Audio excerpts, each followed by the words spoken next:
Oke, assalamualaikum warahmatullahi wabarakatuh. Kembali lagi ya kita ke platform.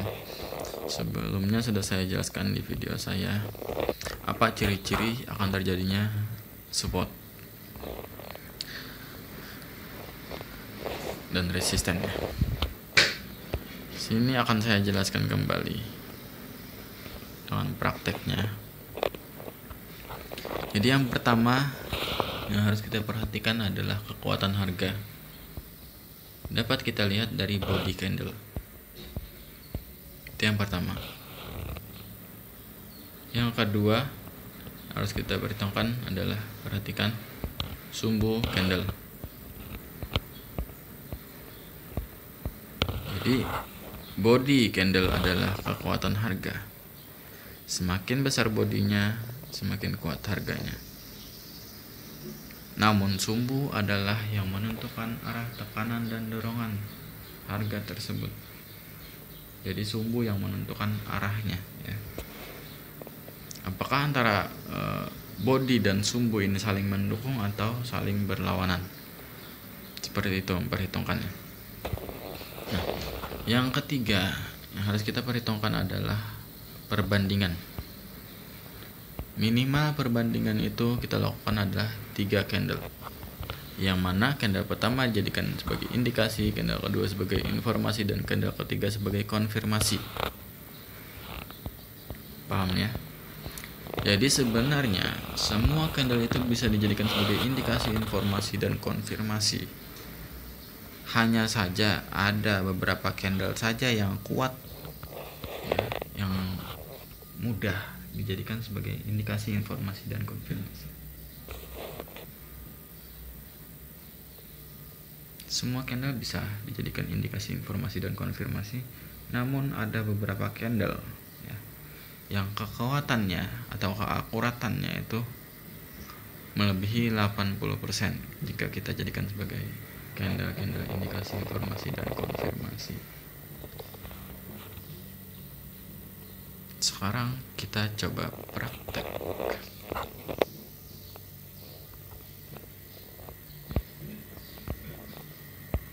Nah, kita jadikan semua candle sebagai indikasi, informasi, dan konfirmasi. Kita ke sini. Indikasi ini pelemahan seller namun dia resisten dengan tekanan ke atas sangat kuat. Sama ini pelemahan, indikasi pelemahan seller dengan tekanan ke atas lebih kuat daripada dorongan ke bawah. Lalu muncul candle seller dengan sumbu sama panjang, artinya pelemahan kembali. Maka di sini ya, saya akan open buy, tunggu ambil 10 juta di sini, kita akan open buy di sini. Nah, karena akan terjadi support di sini. Ya, pahami baik-baik, akan terjadi support di sini. Kenapa akan terjadi support? Karena tiga candle ini mendukung akan terjadinya support atau pembalikan arah harga. Seperti itu. Jadi sebenarnya kita bisa menentukan kapan terjadinya support dan resisten dengan membaca 3 pola candle. Asalkan pembacaan kita itu benar. Ya. Idealnya tadi kita open posisi memang di bawah. Namun saya masih yakin untuk open posisi di atas. Di sini kenapa? Karena dalam 3 candle ini, saya jelaskan, dalam 3 candle ini ada 2 candle yang mendukung ke atas, walaupun ini juga mendukung ke bawah ya, karena dia resisten. Namun ini bersifat netral. Jadi 2 candle mendukung ke atas, 1 netral dan satunya ke bawah. Ini sifatnya resisten, mendukung ke bawah. Namun lihat bentuknya mendukung ke atas.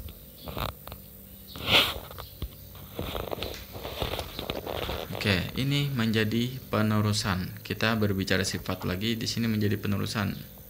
Nah, candle hijau tadi menjadi penerusan, dan saya akan open sell di sini.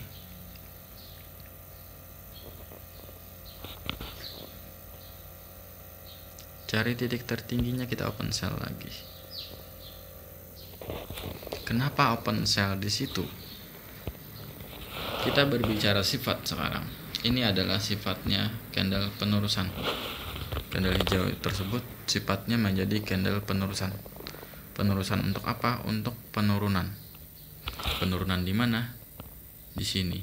Walaupun seandainya dia tidak terlalu kuat untuk turun, karena ini tidak menjadi konfirmasi yang kuat untuk turun, dia membentuk indikasi pelemahan, namun tetap akan terjadi informasi ini di sini.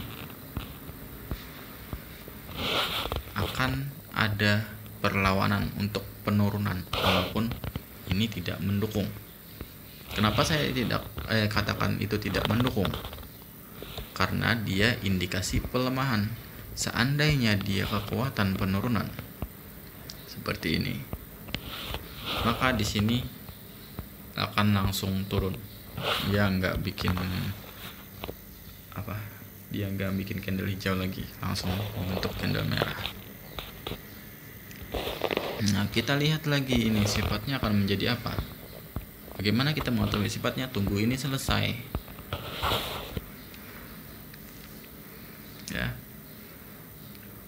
tunggu itu selesai.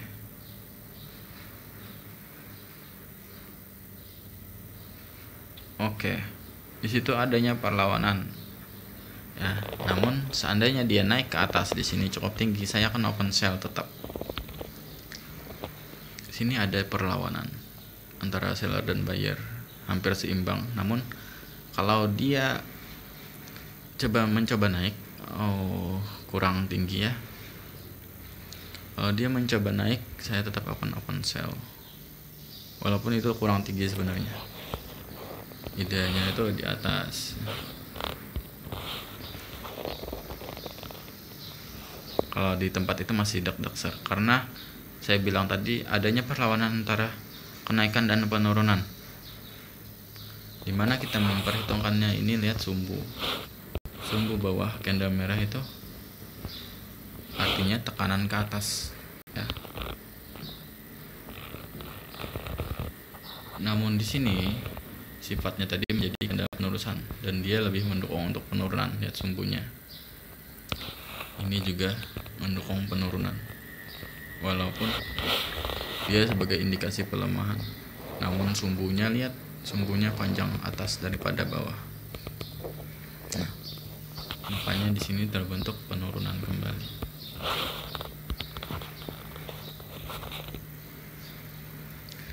Lanjut.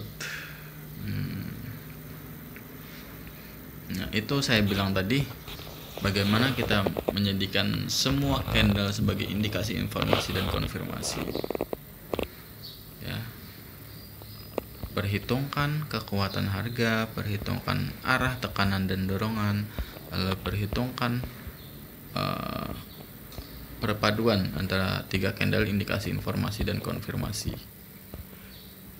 Ambillah sifatnya antara 3 candle ini yang menonjol menurut kalian. Dia lebih mendukung kemana? Kenaikan atau penurunan? Ya, semua candle bisa kita posisi. Namun ada beberapa candle yang betul-betul kuat. Candle yang betul-betul kuat seperti di video saya sebelumnya saya jelaskan ya. Ada di situ.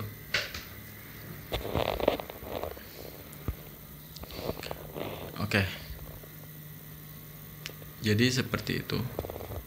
Kita pertamanya, bentar kita geser. Pertama, perhitungkan kekuatan harganya, pahami kekuatan harganya ya, lewat besar bodinya.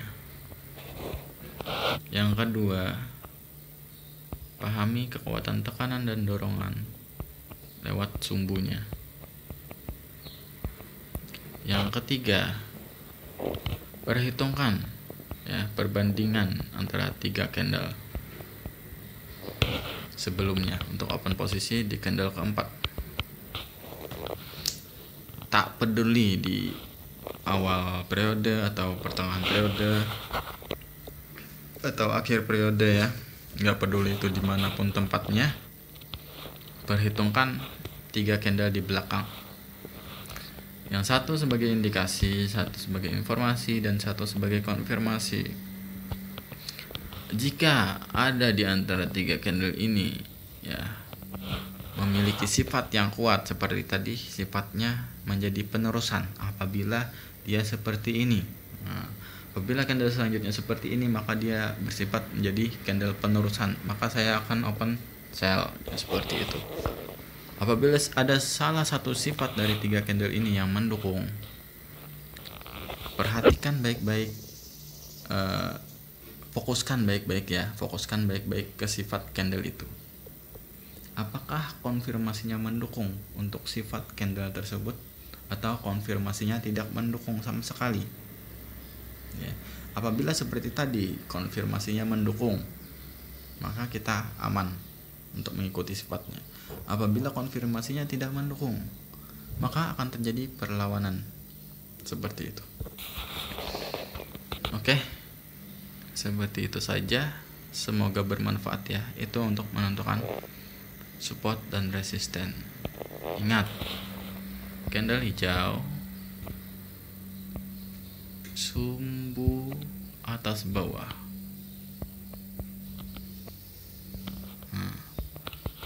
Candle hijau yang ini lebih kuat indikasi pelemahannya daripada yang ini, walaupun dua-duanya sama indikasi pelemahan.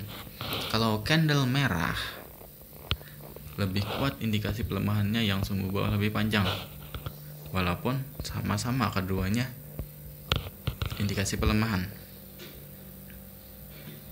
Kenapa saya mengatakan seperti itu? Saya melihat sumbu adalah kekuatan tekanan dan dorongan. Sumbu atas adalah dorongan, sumbu bawah adalah tekanan. Oke, itu saya sering jelaskan. Walaupun misalkan bodinya sama besarnya, maka arah harganya tetap akan ditentukan oleh sumbu ya. Sumbu itu tekanan dan dorongannya. Itu harus kita perhitungkan antara bodi dan sumbu. Semakin kecil bodinya, maka semakin lemah harganya. Namun yang membawa arah harga tersebut adalah kekuatan tekanan dan dorongannya yang dihasilkan oleh sumbu. Ingat itu baik-baik. Bagaimana kita mengetahui akan terjadi pelemahan? Lihat sumbunya. Sumbunya udah ada tanda-tanda pelemahan nggak? Gitu. Sumbu sama panjang itu juga indikasi pelemahan. Walaupun dia lebih ke netral karena perbandingannya sama, perbandingan sumbunya sama panjang kan, tekanan dan dorongannya sama panjang. Namun bodinya kecil, maka dia bisa dikatakan sebagai pelemahan. Paham ya? Oke, semoga bermanfaat. Assalamualaikum warahmatullahi wabarakatuh.